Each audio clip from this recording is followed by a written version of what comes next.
Welcome, everyone. This is Brian Hartstein, Director of Corporate Development here at Baintree Wealth Advisors, and I also head up the 401k team here at Baintree Wealth Advisors. And again, we are dedicated to working with you as an employee and participant of Foothills ProActive and helping you with all aspects of your 401k plan.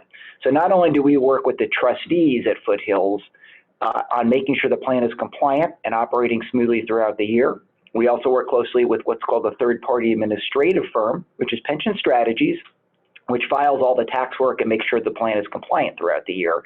And then we perform advisory services and working not only, again, with the trustees, but also with you as the participants in helping you maximize your 401k account and integrating it with all of your other financial planning. So today, what we wanted to do, since it has been some time since we did an education meeting, was record a webinar that went through all of the different aspects and provisions of the 401k plan. We get questions from time to time, so we've compiled a list of those questions. We're going to try to answer them as we go through this presentation. And for questions that we're not able to answer as we go through it, we will take those at the end. And then, of course, if anyone needs help on a one-on-one basis, has questions that we did not answer, or if we can be of service in any other way, you can always feel free to call us here at Baintree Wealth Advisors in Scottsdale, email one of our team, or just let us know how we can integrate and talk to you in a way that we can hopefully help you solve whatever issue you're dealing with and maximize your 401k account. So let's just jump right into it today. So just so you know who the Baintree team is that's dedicated to working with you in your plan. Again, I'm Brian Hartstein, upper left-hand corner. And today with me on the call is Chris Roger and John Jengle, who are the financial advisors that are working specifically with you as the plan participants and are dedicated to working with this plan. And again, can answer just about any question you might have in regards to generic financial planning, risk tolerance, investment optimization, or any other question you may have and how it relates to you and your family planning. Rena Blanco and Jess Amaya. Rena Blanco is probably your point person. She will be most like the person you talk to first, and then Rena can get you to the right person to hopefully solve your problem if you call us or email us here at Baintree. So let's take a quick look at what we call the plan provisions or plan highlights that are specific to Foothills and the ProActive 401k plan. I always kid this is the boring part of the presentation, and when John and Chris get on, they're going to talk about more of what I call the fun portion. But these are very, very important provisions that you as an employee should hopefully have seen before, and if not, we're going to go over today so that you understand exactly how your plan operates. So if we start in the upper left-hand corner, we have eligibility. Who's eligible? Where you're immediately eligible to contribute to the plan as soon as you're hired, and you enter the plan at the first day of any month. So for example, if I was hired today, I'd be eligible today, and I would have an entry date of July 1st. If I was hired on July 15th, then my entry date would be August 1st. But once you're eligible, you enter the plan, and then you can start deferring whatever you would like to defer from your own pay into your 401k account, and also be eligible to receive the company match, which we'll talk about in a minute.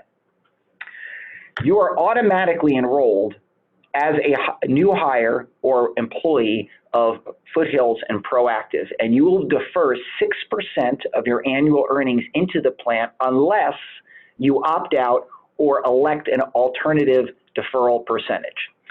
If you do not go into the plan's system and investment platform, which is John Hancock, and set up and personalize your accounts, you will automatically be invested at what is called the plan's default investment option. And that is one of what is called the target date funds. And John and Chris will address what those are a little bit later in the presentation, and also go through how you would log on to the John Hancock system and set up and personalize your own account. So we're going to handle all of those different questions that we've gotten in regards to that specific function a little bit later in the presentation. Contributions. There's two types of contributions that you can utilize inside your 401k plan. There are what are called traditional or pre-tax contributions, and then there's what's called the Roth 401k contribution. The difference between those two has to do with tax. Do you want to pay taxes now, or do you want to pay taxes later? And John and Chris will address that specifically as we go through this presentation. What is right for you? It depends. It's a little bit different for everyone, but we handle many questions about whether someone should be utilizing the pre-tax portion, utilizing the Roth portion or a combination thereof. And it also may be dictated by your family planning. If you have a spouse, they may have a 401k they can participate in, so it may depend on what their options are as well. So we do try to tie this into your overall financial planning if you have questions in that regard or you are able to share that information with us. Contribution limits for 2020, the most that you can defer out of your own pay into your 401k account, whether it is pre-tax, Roth, or a combination thereof, is $19,500. If you're over age 50, there is a catch-up provision in which you're able to contribute another $6,500. So for those of you who are under age 50, the max for 2020 will be $19,500. And for those of you over age 50, the max will be $26,000. So again, contribution limits for under age 50, and then those catch-up contributions for those over age 50. Now, you're a valued employee, obviously, at Foothills and ProActive, and as such, the corporation and the trustees would like to reward your service so that if you want to help save for your own on retirement, they would like to make a contribution on your behalf.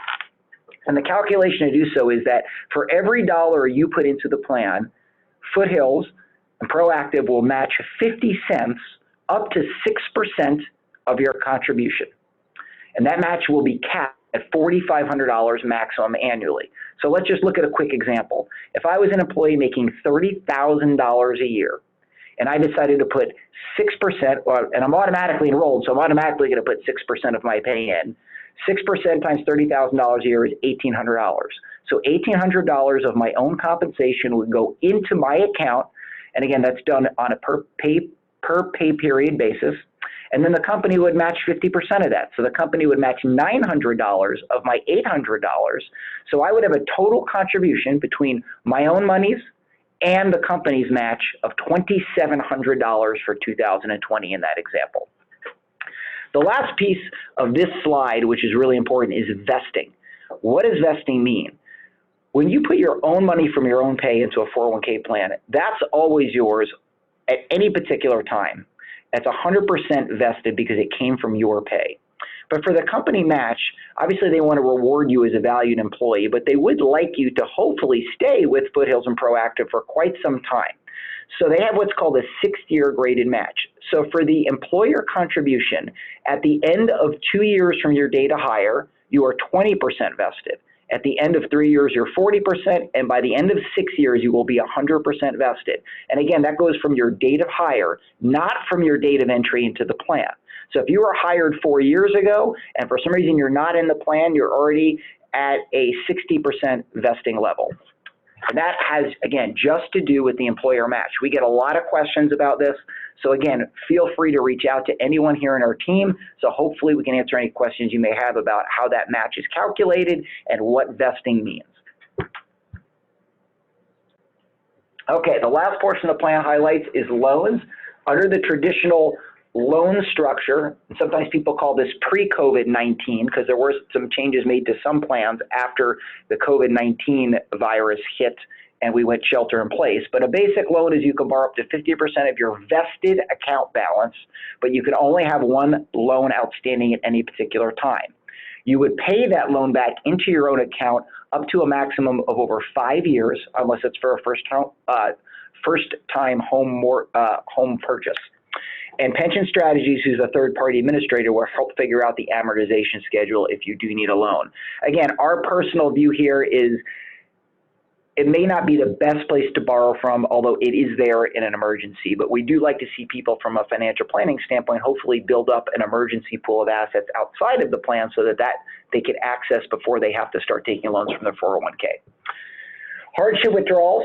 Hardship withdrawals is another way to access the monies inside of your account. If you do take out a hardship withdrawal, you will still be subject to tax. And for those of you under 59.5, there's what's called a premature distribution penalty, but you can access your monies. Hardship withdrawals have to do with if you can't pay your mortgage, if you've exhausted all of your other resources and you have medical bills and other bills that need to be paid, you can then go in and borrow exactly the amount needed to hopefully take care of those issues. Again, we don't see too many people taking hardship withdrawals, but they are there. Distributions. How do I get to the monies in my 401k 401k account if I've been saving for quite some time. So there's normally a couple of different ways that most people will access their account, although there are technically up to 5 ways you could have a distribution. The first is the most common, that's separation from service, meaning if you ever left Foothills or ProActive and went to another employer, you could take your 401k, you could either roll it over to the employer's new 401k plan, you could roll it over into an IRA set up for yourself, or you could take it and cash it in and pay the taxes, which obviously we don't subscribe to. It is probably a very bad decision for most people. But again, separation from service is most common. The second would be if something happened to you. If you passed away while working or you have a 401k, there is a beneficiary designation to your account. And under the John Hancock system in your own 401k, you can designate a beneficiary, what's called a primary and a contingent, and you can change that at any time. And if you have any questions in regards to that, John and Chris can certainly walk you through those. We handle quite a bit of beneficiary-related questions. But as we are in a community property state in Arizona, if you are married, you must name your spouse as the beneficiary unless he or she signs off on you choosing somebody else. And normally that's an interesting conversation to have. So those are the 2 most common ways: separation from service and death. If you're disabled and satisfy Social Security's definition of disability, you can access the monies in your account without penalty. And if you do retire while working at Foothills or ProActive at age 65, you can access the monies in your account without penalty as well. Okay, so before we jump into more of the investment platform and the planning aspects of what can I do with my 401k account, we just covered a lot of ground with those 2 slides of plan provisions. And again, we do get quite a bit of questions in regards to those. So please feel free to call us or email us here if you have any questions or something doesn't make sense to you in terms of how the plan operates or any provision that's specific to ProActive and Foothills. So at this point, I'm going to turn it over and we'll have some fun, and then I'll start talking at the end of the presentation. Thanks, Brian. So this is Jonathan Jangle, one of the financial advisors here at Maintree that Brian introduced at the beginning of the slideshow. Today I'm going to just kind of briefly cover in high level some of the general financial planning tools and assets that individuals and families utilize to kind of put together a comprehensive plan. So one thing to remember is the 401k is generally only going to be a component or a leg of a stool in terms of retirement income in the future. The goal there is to maintain a lifestyle that you've set up for yourself. So when we look at resources for supplementing income when you do retire, again, that you can see that first square, your company's qualified plan, that would be the 401k.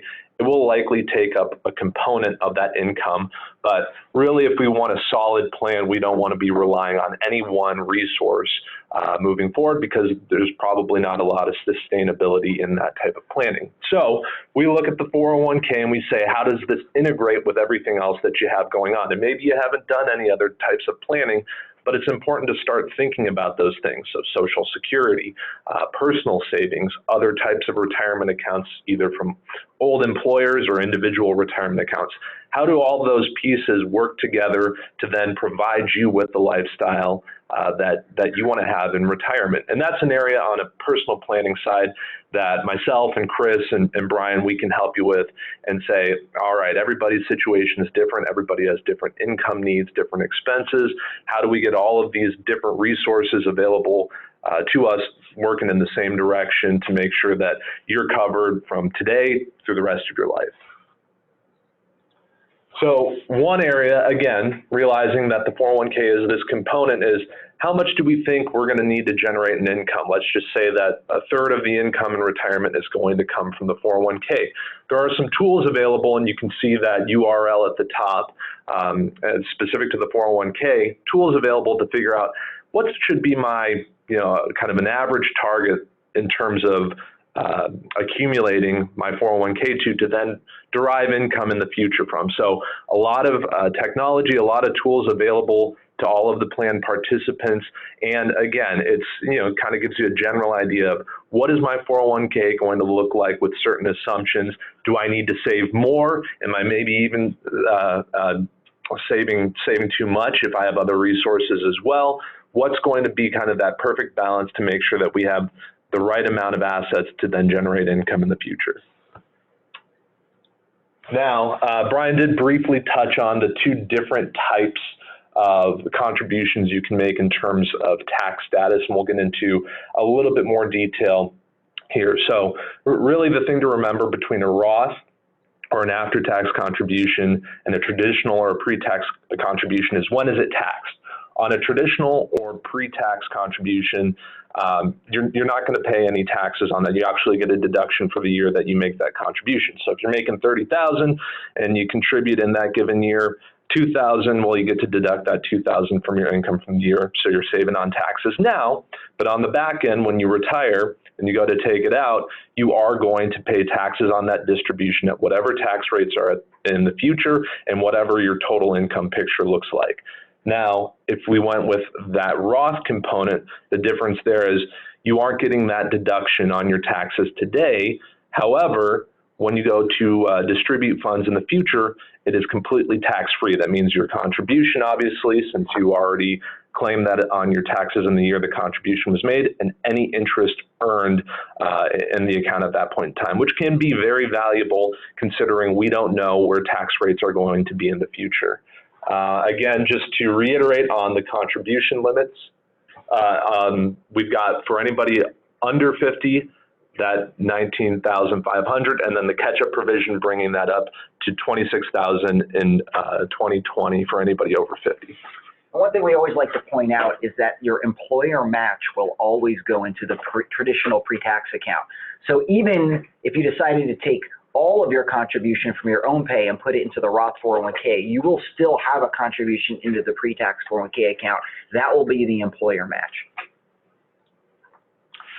Okay, hi everybody. This is Chris Roger, one of the other financial advisors here with Baintree Wealth Advisors. And a question we get a lot in regards to the 401ks is in regards to risk. And risk is a very important piece when it comes to your 401k and investment and retirement planning. And there's one thing with the 401k, we can't really avoid risk.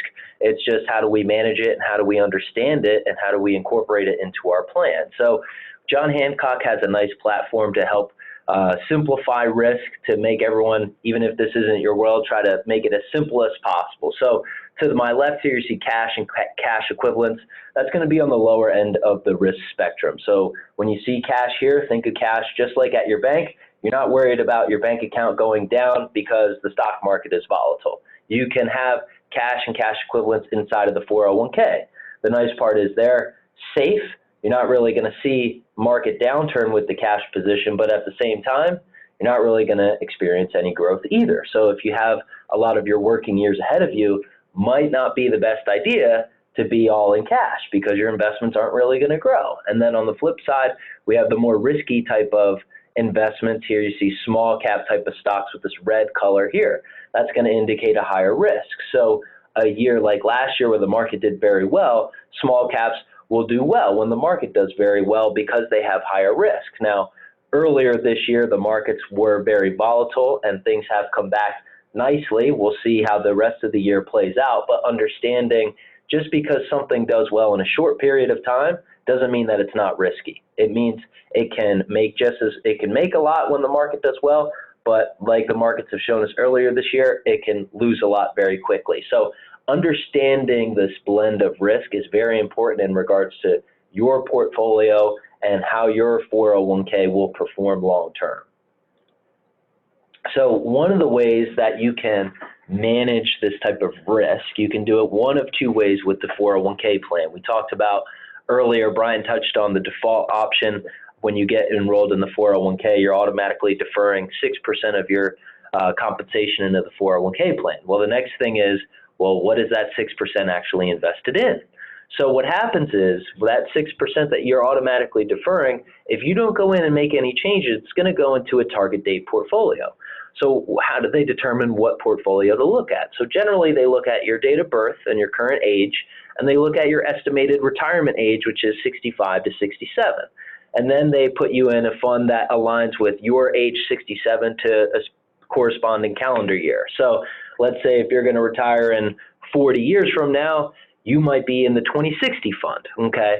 So what happens with the 2060 fund and these target date funds based on your age and your expected retirement age, that fund will gradually become more conservative over time, meaning it'll slowly shift from having a lot of stocks to less and less and eventually holding more bonds. So that could be a great strategy if that's in the wheelhouse for you. Other folks say, well, I don't want my investments to get more conservative over time. I want them to stay aggressive. Maybe that's not the right case for you. That's not the right plan for you. So that's something we get a lot of questions on. So if you don't go in and make any changes, that's most likely what you're going to be invested in, some sort of target date fund. Now, on the other side, you have this open architecture type of strategy, build your own portfolio. What that means is you can go in and you can pick which type of investments that you like, from more conservative to more aggressive, okay? So this is something, if you study investments or if you want to build your own portfolio, you have the ability to do so. But at the end of the day, John Hancock's not going to tell you specifically what to invest in. So that's where we step in. We get a lot of questions on, well, should I invest in target date funds, or should I look at index funds, or should I have something else in my plan? That's something that you can reach out to us. And again, there's no cost for you to do so. You can reach out to us and we can try to help you find the right strategy and help you build your own portfolio.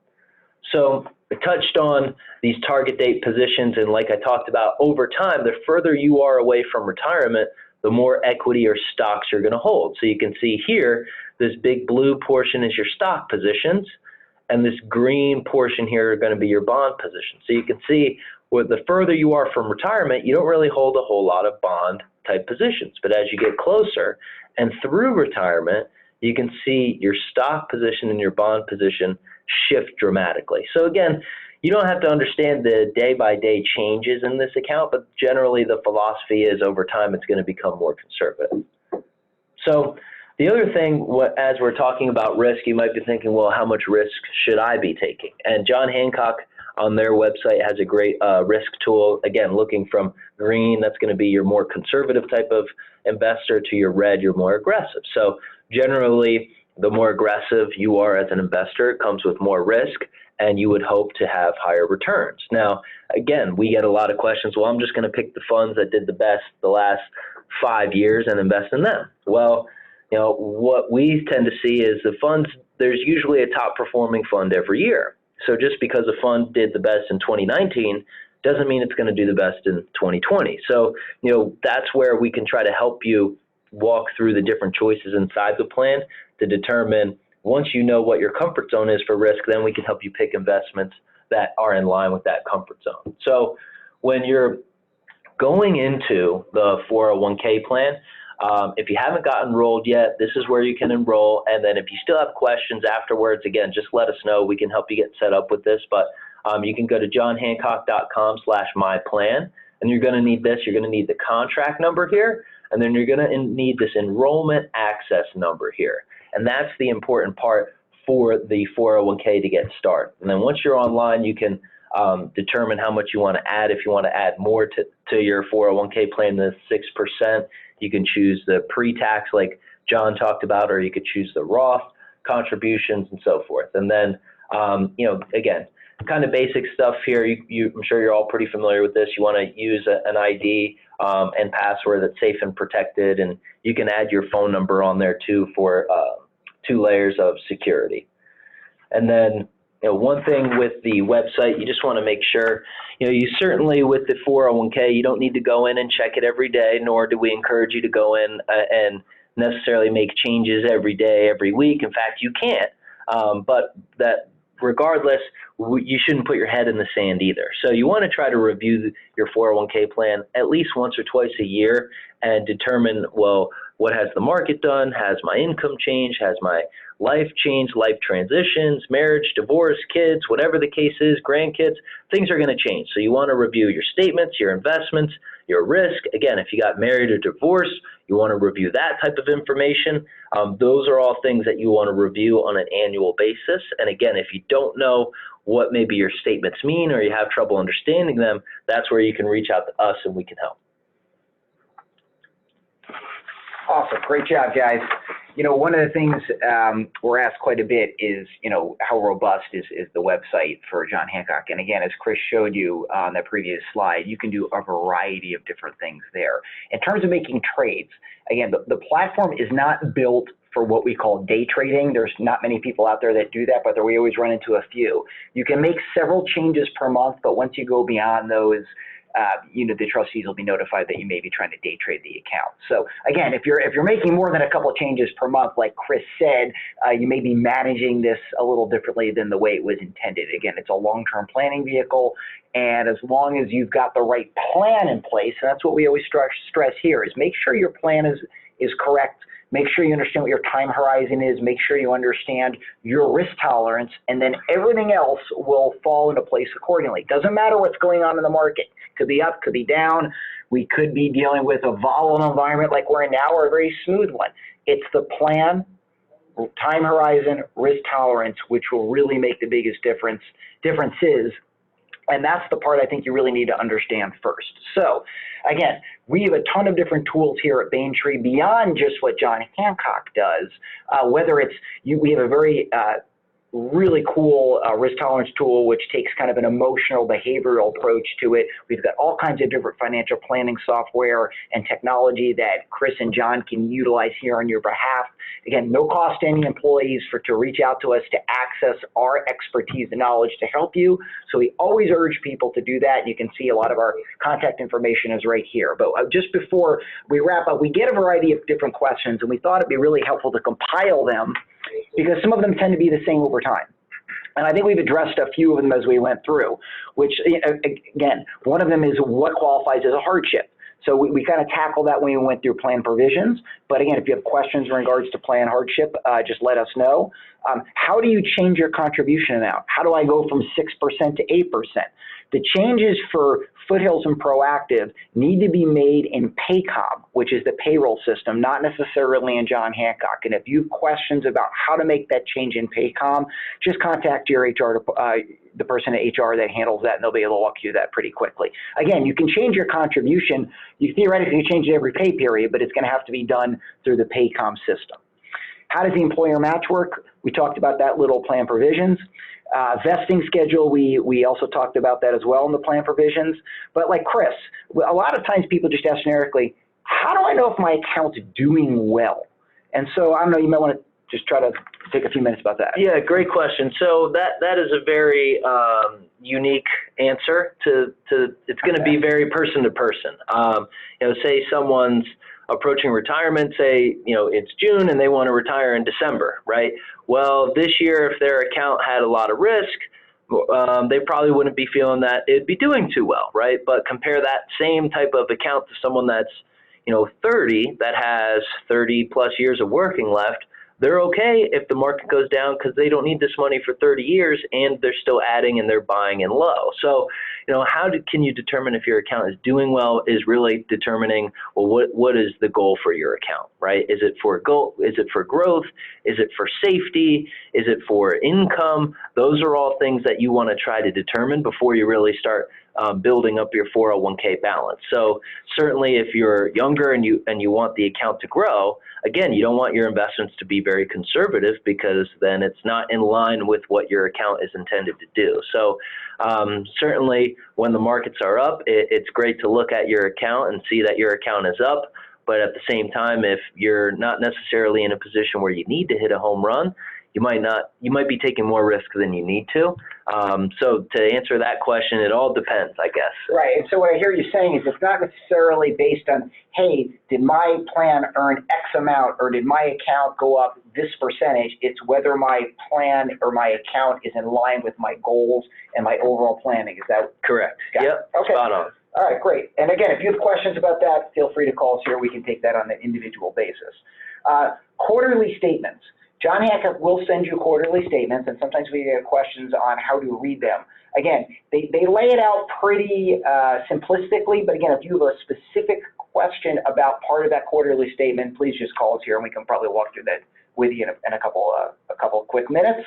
And then, John, we get this question quite a bit. And I know there's a calculator on the website to be able to do this, but what is a rate of return? What does that specifically mean for my account? Sure. So just depending on the types of assets you are invested in, again, going back to riskier ones or less risky ones, those assets are going to have different price fluctuations in a given point in time. So looking at time and price will kind of dictate what your assets have appreciated to ideally. And really the goal behind the targeting specific rates of return or analyzing that data is to say, you know, this money is supposed to be working for me right now for my use in the future. And we know prices of goods and services and your lifestyle, those, you know, expenses are going to go up in the future most likely. So we want to keep up with those rising costs, and that's why we target certain rates of return. So again, what is the fluctuation in price over a period of time,